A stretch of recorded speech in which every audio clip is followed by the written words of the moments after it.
Bismillahirrahmanirrahim. Assalamu alaykum hurmatli televizor ko'ruvchilar. Bu haftalik istiqlol xabarlari programmamizni ko'rishinglarni qizg'in qarshi olamiz. Men Abdulloh Yalqin. Hurmatli televizor ko'ruvchilar, oldin bilan bizni qitinglarga bu hafta sunmoqchi bo'lgan xabarlarimizning asosiy mazmunini tunishtiramiz. Bu hafta qitinglarda Xitoy tajovuzchilarining Xinjiang musulmonlari jurnalini tasdiq qilishi va Xinjiang musulmonlari to'rini rasmiy ochganligi haqidagi xabarimiz va buni orqa ko'rinishi haqidagi xabarimizni qitinglarda bo'ldi. Shundaqla Yaponiya bilan Indoneziyaning Xitoyga qarshi mudofaa hamkorlikni kuchaytirishga kelishganligi haqidagi xabarimiz. Shundaqla Xitoyning atalmish terrorlikqa qarshi turish qonuni, ya'ni yaqin yo'l qo'ymoqchi bo'lgan bu qonunni dunyoning andishisini qo'zg'alganligi haqida. Chunki buningda keyingi so'z erkinligi bo'lsin, axborot erkinligi bo'lsin, bu qonun yo'l qo'yilsa, jiddiy bir masala chiqarganligi haqida butun dunyoning qarshiligi, andishisi bo'layotganligi haqidagi xabarimiz. Bu va buningdan boshqa xabarlarimiz diqqatingizda bo'ldi. Diqqatinglar ekranimizda bo'lsin.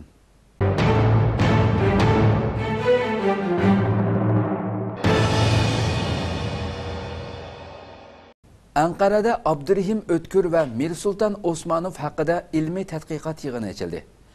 Turkiya poytaxti Anqaradagi G'azi universitetida iste'dodli adib Abdurahim O'tkir vafotining 20 yilligi va tilshunos Mirsulton Osmonov tavalludining 85 yilligi munosabati bilan xalqaro Uyg'ur tadqiqoti ilmiy muhokama yig'ini o'tkazildi.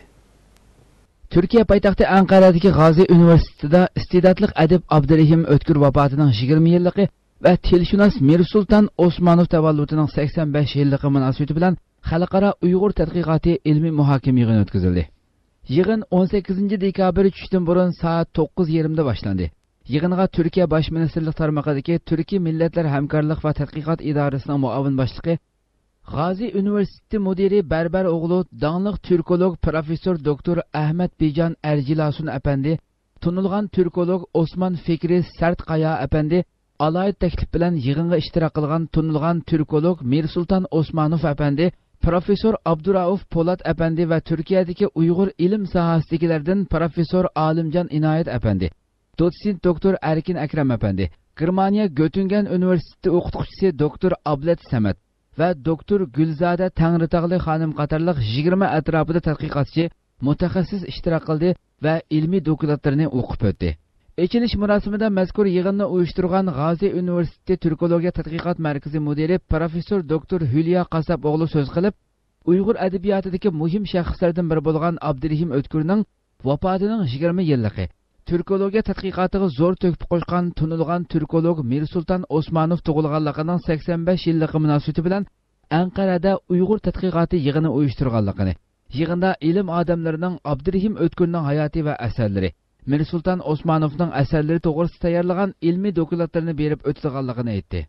Arqadan professor Osman Fikri Sartqaya Qutadg'ubilik temasida, professor doktor Ahmad Bijan Erjilasun bo'lsa Divonu Lug'ati Turk va Mirsulton Osmonov temasida, professor Abdurauf Polat apandi Uyg'ur tili tadqiqoti va Mirsulton Osmonov temasida, dotsent doktor Erkin Akram bo'lsa Abdurahim O'tkirning adabiy kishiligiga tarixiy jihatdan nazar temasida ilmiy maqola o'qib o'tdi. Bulardan sirt Turkiyaning har qaysi universitetlaridan kelgan Uyg'urshunoslar Abdurahim O'tkir va Mirsulton Osmonov va ularning asarlari to'g'risida yozgan ilmiy dokladlarini berib o'tdi. Yig'in oxirida Uyg'urlarning bulbuli deb nom olgan donliq san'atchi Abdurahim Hayit yig'in ahliga duttar bilan o'rilgan naqshlarini taqdim qildi. Hurmatli tuziluvchilar, biz bu haqda Anqara universiteti adabiyot fakulteti o'qituvchisi doktor Erkin Ahmad bilan suhbat olib boramiz. O'zi hozir Anqarada telefonimizda. Assalomu alaykum. Aleyküm assalom. Doktor oldin ziyoratimizni qabul qilganingiz uchun ko'p rahmat aytamiz.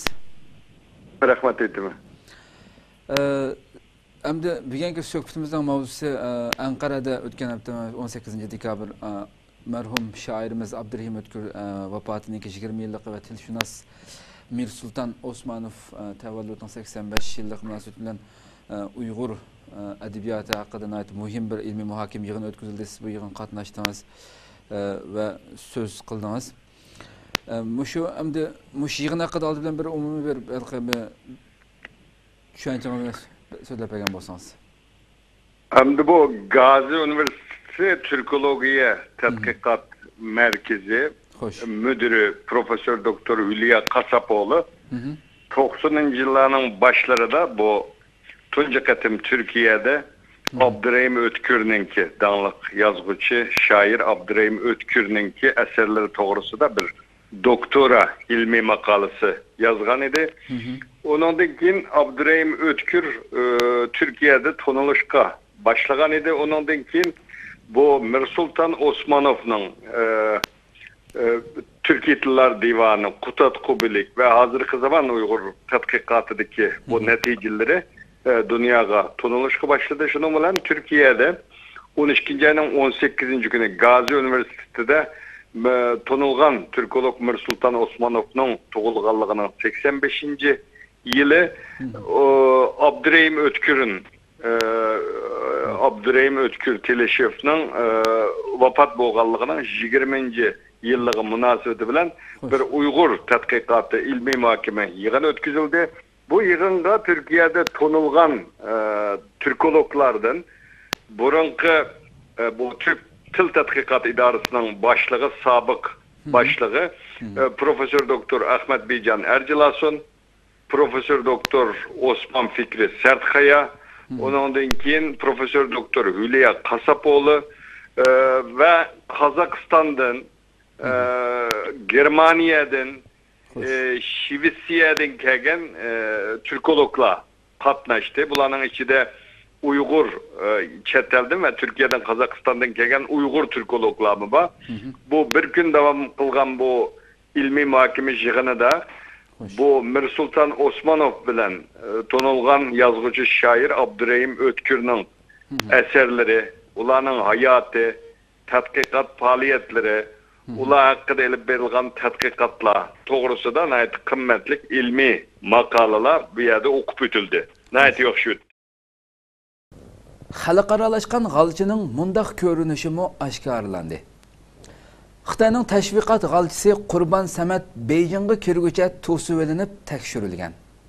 Uyg'urlar va Sharq Turkiston haqida Xitoycha qimmat qarash bilan so'zlagan nutqlari sababli Xitoyda birdilla bozorliq bo'lib ketgan va Xitoydan eshib Amerika, Misr, Turkiya qatorliq davlatlarda Xitoyning millatlar siyosatini maqtab, Uyg'urlar duch kelayotgan bostirishlarni burmalab tushundirgan Xitoy g'alchisi Qurbon Samatning Xitoy saqchilari tarafidan to'sib olinib, ayrim uyga elib kirilib, so'roq qilinayotgan ko'rinishi oshkorlandi.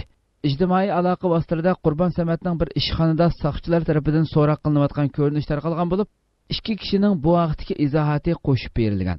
Bir Mo'ng'ul fotografning yozmasida aytilishicha, ular o'ltirgan mashina Beijingga kirganda tekshirish punktida to'sib qilingan.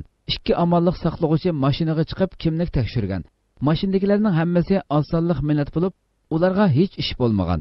Lekin saqchilar Qurbon Samatning faqat Uyg'ur bo'lganligi uchunla mashinadan tushib tizimlatishni talab qilgan.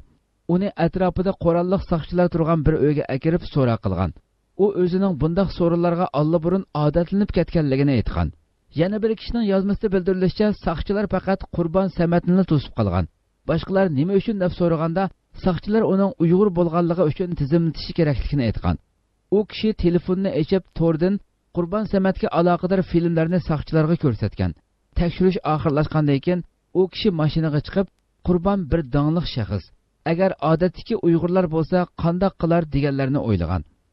Men Xinjiangdan keldim nomli ta'til tashviqot kitobi bilan Xitoy axborot vositalari tarafidan danq chiqarilgan Qurbon Samatning bunday muomalaga uchrashi bir tarafdan Xitoyning mayli o'ziga qanchalik sodiq ishlashidan qat'iy nazar Uyg'urlarga ishonmaydiganligini isbotlab bersa, yana bir tarafdan Xitoy ishg'olida yashayotgan Uyg'urlarning naqadar qiyin bir sharoitda yashayotganligini, Xitoy tarafidan qanchalik yomon ko'rsatilganligini oshkorlab berdi. Xitoy Xinjiang musulmonlari to'ri va jurnalni nima maqsadda o'tirg'a chiqardi? Xitoy ishg'olchilari o'zining qonxo'r siyosatini oqlash va xalqning engini yuvish uchun atalmish Xinjiang musulmonlari nomida qo'sh oylik jurnal tarqatdi va Xinjiang musulmonlari to'rini rasmiy xizmatga kirishtirdi. Xitoy Tangritog to'rining 22 dekabr xabar qilishicha, Xitoy ishg'olchilari Xinjiang musulmonlari nomida qo'sh oylik jurnal tarqatgan va Xinjiang musulmonlari to'rini rasmiy qo'zg'atgan. Texi yaqinda Uyg'ur musulmonlar haqida qalaymaqam bildirilgan Shavkat Imin boshchiligidagi Xitoy amaldorlari murosim o'tkazib jurnalni tarqatgan va to'rni qo'zg'atgan. Xitoy diniy vazifaga tayyorlagan bir qism mollalar va masjid imomlari faoliyatga qatnashgan. Chekidan oshgan diniy cheklama, qattiq qo'l bostirish va assimilyatsiya siyosati orqali o'zining islom va musulmonlarga bo'lgan dushmanligini ochiq oshkorlagan Xitoyning Sharq Turkistonda ziddiyat keskinlashayotgan bir sharoitda bundoq bir jurnalni nashr qilishi va to'rni qurishi Xitoy da'vo qilgandek musulmonlarga foydaliqmi yoki boshqa g'arazlar yoshiringanmi? Markaziy Istanbulda bo'lgan Sharq Turkiston ma'rif va hamkorlik jamiyatining bosh kotibi Abdulahad Abdurahmon bu vaqtda ko'z qarashini bayon qildi va buning Xitoyning azaldan o'ynab kelgan o'yini ekanligini ko'rsatib berdi. Abdulahad Abdurahmon Xitoyning bu xil o'yinlarining azaldan davomlashib kelganligini, ilgari siyosiy kengash, bilim oshirish degandek nomlarda masjid imomlari va ahli ilmlarni Beijing, Urumchi qatorli joylarga chaqirtib, yig'in kurslarni o'rinlashtirib, ularni o'z siyosatlarini yurgizish uchun qo'llanganligini eskartib o'tdi. U bu jurnalning chiqishida Xitoyning musulmonlarni qaymoqtirishdek g'arizning yoshiringanligini, Xitoydan iborat bir kufr hokimiyatining ko'rsatmasi bilan chiqqan bir jurnalning albatta musulmonlarga xizmat qilmaydiganligini bildirdi. Bundan burun bu vaqtda nashr qilingan kitob va boshqa maqolalarning Xitoyning tishig'i tegmaydigan shaklda chiqarilganligini aytib o'tdi. U yana vatandan kelgan bir tarixchining Xitoyning Uyg'urlar va Turklar haqida burmalangan tarix va kitoblarni nashrdan chiqarayotganligini, agar yolg'onni qo'shmayman desa, kitobini nashrdan chiqarolmaydiganligini aytib berganligini tilga olib o'tdi. Abdulahad Abdurahmon Xitoyning bundoq jurnalni nashrdan chiqarishini musulmonlarga foydali deb qaramaydiganligini, Xitoyning mayli kitob chiqarsin yoki to'rbat ochsin, buni musulmonlarning manfaati uchun qilmaydiganligini, aksincha musulmonlarning aqidasini burmalash, fitna ig'vo tarqatish uchun qildiganligini bayon qildi. Xitoy Uyg'urlarni bostirish uchun muavin ministr darajalik amaldor tayinladi. Xitoy tunji qatim atalmış terrorlikqa qarshi to'liq huquqli amaldor tayinlaganligini e'lon qildi. Xitoy doiralari 20 dekabr Xitoy JX ministrligining ministr yordamchisi Liu Yojinni atalmış terrorlikqa qarshi turish maxsus amaldori qilib tayinlaganligini e'lon qildi. Uning darajasi muavin ministrga teng keladi. Xitoyning bu o'rinlashtirishi chet el matbuotlarining diqqatini qo'zg'adi. Fransiya axborot agentligi Xitoydagi terrorlikqa qarshi turishning Uyg'urlar to'plashib o'ltiraqlashgan rayondagi hujumlarga qaratilganligini ko'rsatdi. Agentlikning xabarida yana tadqiqotlarning bu rayonda yuz bergan hujumlarning milliy munosabatning jiddiylashishi, doirlar qo'llangan osonlik millatlarning din va madaniyatiga aloqador siyosatlar bilan munosabatli ekanligini ko'rsatib berganligi ilgari surilgan. Xitoy xalqaro iqlimga moslashib, hujumlarning chet elning ta'siri bilan munosabatli ekanligini bozorga selayotgan bo'lsa-mu, lekin bir qism mutaxassislar yuz bergan hujumlar Xitoyning Uyg'urlarning diniy va madaniyatini bostirishi va kamsitishiga bo'lgan bir xil inkos deb qarashdi. Uyg'ur siyosatini tanqid qilgan muxbir Xitoydan qo'g'ilnish xavfiga duch kelgan. Fransiyalik jurnalist Xitoyning Uyg'urlarga qaratgan muomalasini tanqid qilgan maqolasi sababli Xitoydan qo'g'lab chiqarilish xavfiga duch kelgan. Fransiyalik jurnalist Xitoyning Uyg'urlarga qaratgan muomalasini tanqid qilgan maqolasi sababli Xitoydan qo'g'lab chiqarilish xavfiga duch kelgan. Ayni vaqtda uning maqolasi e'lon qilingandan keyin Xitoy davlat axborot vositalari bevosita uningga qaytirma hujumga o'tgan. Tashqi ishlar ministrligining bayonotchisi uningga tanbeh bergan. Hatto to'rda o'lim tahdidi kelgan edi. New-York vaqtining xabar qilishicha, Ursula Gautier Fransiyadagi bir jurnalning Beijing turishliq muxbiri bo'lib, agar keyingi oygacha uning muxbirlik ijozatnomasi yangilanmasa, Xitoydan ayrilishi kerak ekan. Xitoyda turishliq muxbirlarning ijozatnomalari odatda 11-oyda yoki 12-oyning boshlarida yangilandi ekan. Lekin u tashqi ishlar ministrligidan Xitoyda tursa bo'ldiganligiga doir hech qanday belgi topshirib olmagan. Uning maqolasi 13-noyabrdagi Parij hujumi yuz berib, bir qancha kundan keyin, ya'ni 18-noyabr e'lon qilingan. U Xitoyning Parij hujumini suiiste'mol qilish orqali Sharq Turkistondagi bostirishni qonunlashtirishga uringanligini fosh qilgan. Uyg'urlarning hujum qilish voqealarini Xitoyning milliy siyosiy keltirib chiqarganligini ilgari surgan. Uning aytishicha, Xitoy tashqi ishlar ministrligi uni 3 qitim chaqirtib, maqoladagi xatoliklarni tuzishni va kechirim so'rashni talab qilgan. Türk san'atkorning Sharq Turkiston ta'sirotlari. Türk san'atkor Bunyamin Aksungur Türk adabiyoti fondi jamiyatining an'anaviy chorshanba suhbatlarida Sharq Turkiston ta'sirotlarini so'zlab berdi. Türk san'atkor Bunyamin Aksungur Türk adabiyoti fondi jamiyatining an'anaviy chorshanba suhbatlarida Sharq Turkiston ta'sirotlarini so'zlab berdi.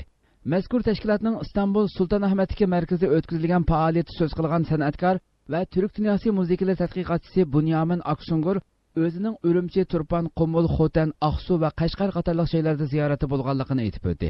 Aksungur Sharq Turkistondagi nüfus qurilmasining o'zgarishiga diqqat qilgan.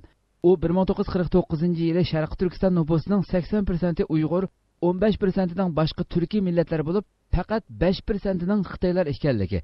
Hozir bo'lsa Xitoylarning nüfus nisbatining 42%dan oshganligini o'tirg'a qo'ydi. Hamda Xitoylarning mablag' selish, yerlashish va yashash degandek turli yo'llar orqali Sharq Turkistonga kelishi uchun Xitoy davlatining ilhom beradiganligini bildirdi. U Xitoylarning Sharq Turkistonga yerlashishi uchun Xitoy tarafidan 15-20 ming dollar atrofida pul berildiganligini tilga oldi. U yana Sharq Turkistonda anglab ishini eng ochiq qilgan bir ishning turmalardagi Xitoylarning jazo muddatining qolgan qismida Sharq Turkistonda yashash sharti bilan qo'yib berildiganligi ekanligini aytib o'tdi. U o'zining Sharq Turkistonda Mahmud Qashqari, Sutuq Bo'raxon va Yusufxos Hojib qatorliq kishilarning mazorlarini ziyorat qilganligini va bu vaqtga his qilganlarini bayon qildi. U yana o'zining Sharq Turkistonda yurgizilayotgan bir qator cheklimlarga shohid bo'lganligini eskartib, maktablarda namoz o'qish, chumbal ortish, oy yulduz tushirilgan kiyim kiyish va iznak taqashning 4 yillikcha qamoq jazosi bor. Bu yerni Sharq Turkiston deb atashning 3 yillikcha qamoq jazosi bor. U yerdagi kishilar Sharq Turkiston kalimasini qo'ldan olmaydi. O'zi xohlamasimi Xinjiang Uyg'ur avtonom rayoni deydi, dedi. Xitoyning atalmış terrorlikqa qarshi turish qonuni dunyoning andishisini qo'zg'adi. Xitoy xalq qurultiyi atalmış terrorlikqa qarshi turish qonuniga 3-qatim qarab chiqayotgan bo'lib, bu qonunning media va ijtimoiy aloqa vositalariga bo'lgan cheklimini kuchaytirganligi, shuningdek Xitoydagi so'z, yig'ilish va diniy erkinlikka texmi ko'p cheklamalarni elib kelganligi andish qo'zg'adi. Xitoy mamlakatlik atalmış xalq qurultiyi atalmış terrorlikqa qarshi turish qonuniga 3-qatim qarab chiqayotgan bo'lib, bu oyning oxirida tasdiqlanganligi mo'ljallanmoqda. Reuters agentligi bu qonunning media va ijtimoiy aloqa vositalariga bo'lgan cheklamani kuchaytirganligini ilgari surdi. Hamda texnik shirkatlarga qo'yilgan talablardan andish qilganligini bildirdi. Amerika Davlat ishlar ministrligining bayonotchisi Gabriela Price seshanba kuni bu qonun haqida ifoda bildirib, Xitoy o'tirg'i chiqarishni planlayotgan bu atalmış terrorlikqa qarshi turish qonunining Amerikaning Xitoydagi savdo va mablag' selishni cheklamaga uchirtirganligini tilga oldi. U yana Xitoy bu yil ma'qullagan davlat bexatarlik qonuni va hozir planlayotgan chet eldagi hukumatsiz tashkilotlarni boshqarish qonunini tanqid qildi. Price Amerika ishonadiki, Xitoyning bu qonun loyihasi Xitoydagi so'z, yig'ilish va diniy erkinlikka texmo ko'p cheklamalarni elib keldi, dedi. Bu qonunning eng dastlabki loyihasi 2014-yili e'lon qilingan. Bu loyihada Xitoyda mulozimiyatlar tasdiqlangan va abonentlar uchuriga ega bo'lgan shirkatlarning qonun ijro qilish o'rinlariga moslashib, xabarlashish uchurlarini topshirishi va terrorlikqa aloqador mazmunlarni qamal qilishi talab qilingan. Kishilik huquq tashkilotlari Xitoyning bu qonunining Sharq Turkiston vaziyatini texmo yomonlashtirib o'tganligidan andish qilayotganligini bildirishdi. Xitoy Suriyada salochilik qilishga boshladi. Xitoy Suriya hukumat va o'qituvchilar vakillarini Beijingga taklif qilganligini e'lon qildi. Xitoy va Suriya tashqi ishlar ministrlari payshanba kuni Beijingda uchrashuv elib bordi. Suriya tashqi ishlar ministri Muallim Janvada tinchlik suhbati o'tkazishga qo'shilganligini bildirdi. Bu qatimqi Suriya tinchlik musofasi bu yil 10-oyda boshlangan bo'lib, bu Suriya hukumatining tunji qatim yangi bir tinchlik suhbati o'tkazishni xohlaydiganligini bildirishi bo'lib hisoblandi. O'tgan qatimliq tinchlik suhbati 2014-yilning 5-ida o'tkazilgan va hech qanday natijasiz oxirlashgan. O'tgan juma kuni BMT Xavfsizlik kengashi xalqaro Suriya masalasi suhbati tuzib chiqqan vaqt jadvalini tasdiqlagan edi. Bu plan bo'yicha Suriya cho'qim 18 oy ichida bir o'tkinchi hukumat tashkillaydi. Urush to'xtatish va parlament saylimi o'tkazish uchun suhbat qanot yaydirdi. Suriya bu qatimqi suhbatga vakil avatishdan burun 2 tizimlikka erishadigan. Bularning biri suhbatga qatnashadigan o'qituvchilar tizimligi, yana biri bo'lsa suhbatga qatnashishi cheklangan terrorlik tashkilotlari tizimligi ekan. Iordaniya Birlashgan Millatlar Tashkilotining qora tizimlik tuzish huquqiga erishgan bo'lib, tizimlikda Islom davlati va ba'zi tashkilotning qarmog'idagi Nusrat fronti bor ekan. Muallim Xitoy tashqi ishlar ministri Wang Yi bilan ko'rishgandan keyin hech qanday davlat mudohala qilmaslik sharti bilan suhbat o'tkazishga qo'shilgan. Ko'rishishda Wang Yi Xitoyning Suriya tinchlik musobasidagi 3 turlik prinsipini ta'kidlagan. Bu prinsiplar Suriya masalasini siyosiy yo'l orqali hal qilish, Suriyaning taqdirini Suriya xalqi o'zi belgilash va Birlashgan Millatlar Tashkiloti o'rtasida kelishtiruvchilik roli o'ynashdan iborat ekan. Xitoyda axlat va dashqallar dövisi gömürilib tushdi, yo'qolib ketganlar soni 91 ga yetdi. Xitoyning Shenzhen shahridagi bir sanoat rayonida axlat dashqallar dövisi gömürilib tushib, necha 10 bino o'rilib tushgan. Xitoy e'lon qilgan yo'qolib ketganlar soni 91 ga yetdi. Xitoy neft şirketining G'arbning gazini sharqqa yetkazish turubisi tog' gömürilish sababidan etilib ketgan. Xitoyning Shenzhen shahridagi bir sanoat rayonida yakshanba kuni og'ir tog' gömürilish voqeasi yuz berib, necha 10 bino o'rilib tushdi. Xitoy e'lon qilgan yo'qolib ketganlar soni 91 ga yetdi. 20 dekabr yakshanba Shenzhen shahrining Guangming rayonida cho'ng ko'lamli tog' gömürilish yuz bergan. Bu sanoat rayonida joylashgan necha o'nlagan bino tosh to'pi ostida qolgan. 33 bino ko'milib qolgan yoki o'xshamagan darajada buzg'unchilikka uchragan. Xitoy neft shirkatining G'arbning gazini sharqqa yetkazish turubisi tog' gömürilish sababidan etilib ketgan. Dushanba kuni tushdan burun ochilgan ofatni bartaraf qilish qutqizish xizmatidan doklad berish axborot e'lon qilish yig'inida Shenzhen shahrining muavin boshlig'i voqea sababi haqida inkos qaytarishni rad qilgan. BBC qatorliq chet el axborot vositalarining xabar qilishicha, bu qatimqi gömürilish sun'iy dovlangan axlat va dashqonlar sababidan kelib chiqqan. Gömürilib tushgani tog' emas, balki u yerga dovlangan axlat va sanoat dashqonlari ekan. Yaponiya bilan Indoneziya Xitoyga qarshi mudofaa hamkorligini kuchaytirishga qo'shildi.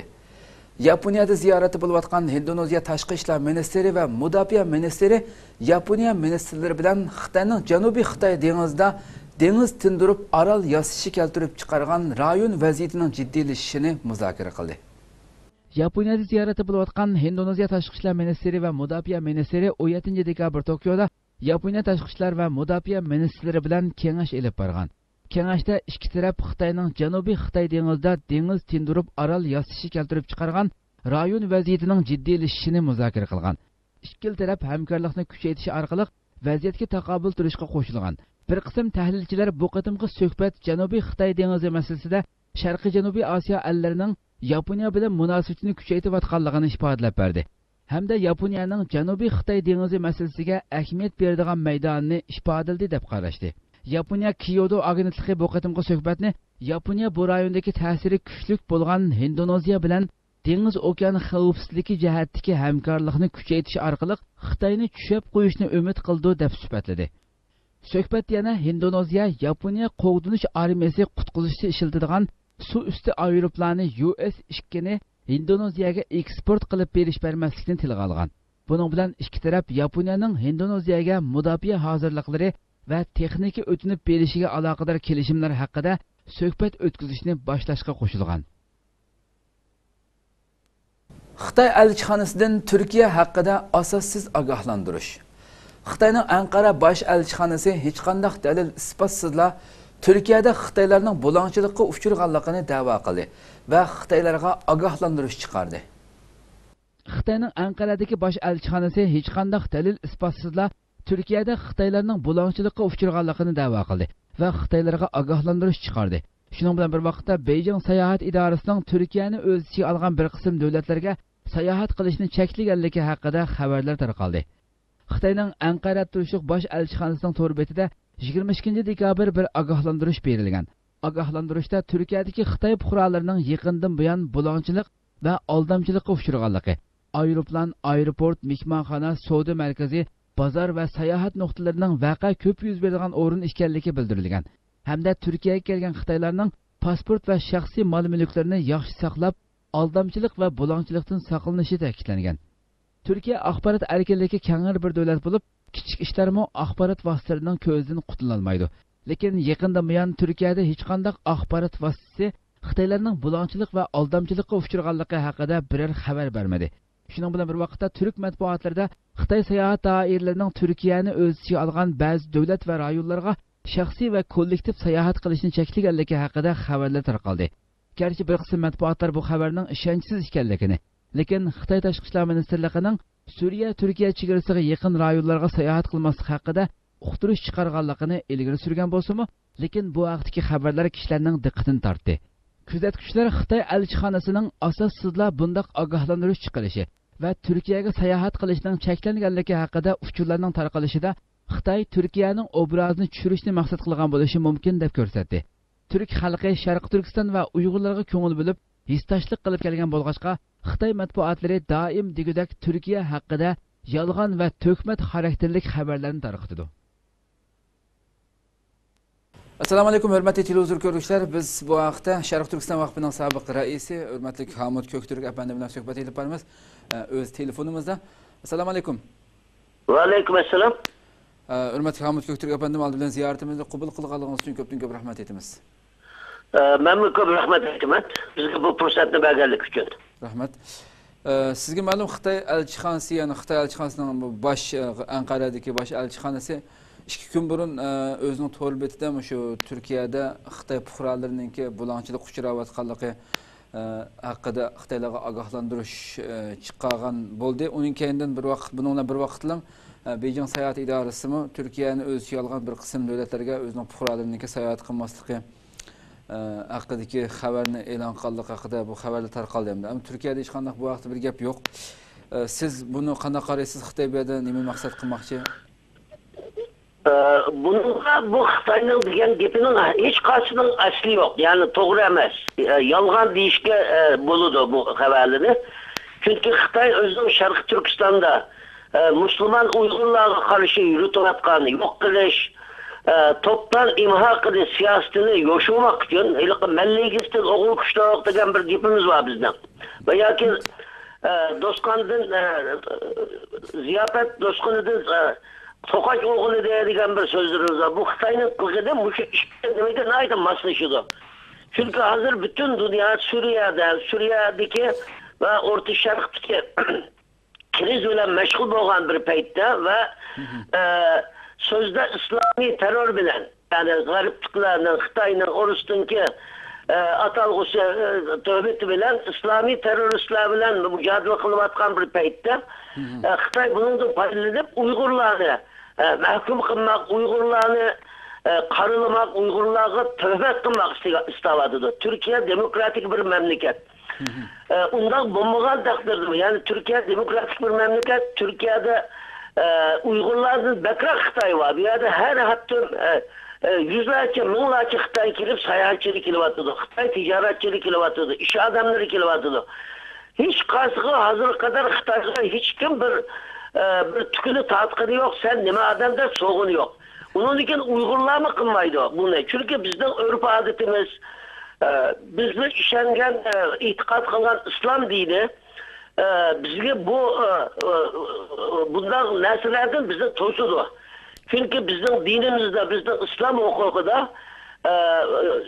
jinoyat bu shaxsiy, ya'ni kim qilgan bo'lsa shuningdan so'ru so'raymiz. Ya'ni shuningdan so'roq qilinadi, shuningdan mas'ul bo'ladi. Undan bo'lgandan keyin biz bu yerda bizga to'g'ridan to'g'riga bir mudohalada bo'lmagan, bizga zulm qilmagan Xitoylarni biz bizning urf odatimiz va İslami inancımız, yani ixlasımız bunu ruhsat vermekte hiçbir Uygur'u bu aklı gelmeydi.